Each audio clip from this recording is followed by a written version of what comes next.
Good day. Welcome to the Prokon YouTube channel. My name is Michael Klomp and I'm a technical support consultant at Prokon. Today I'm going to illustrate to you how to add bar groups using Probar 2D.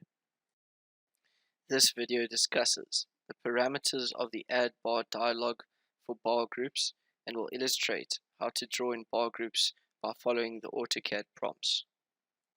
To gain a better understanding of the parameters of the add bar dialog, watch the Add a Single Bar video. The spacing of the bar group can be chosen from the drop-down list in 25 and 50 mm increments. Tag. A top and bottom bar can be specified.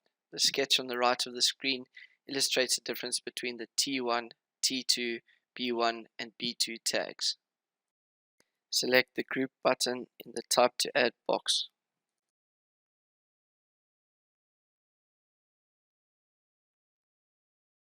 First pick the bar start and end insertion points.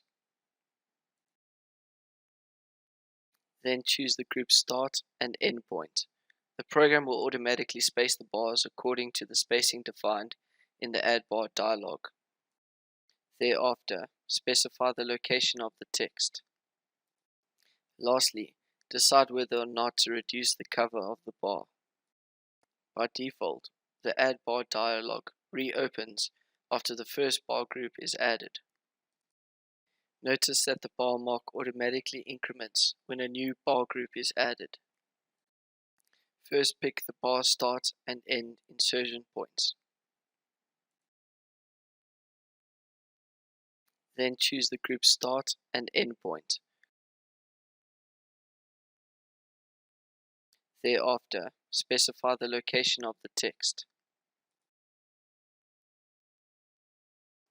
Lastly, decide whether or not to reduce the cover of the bar.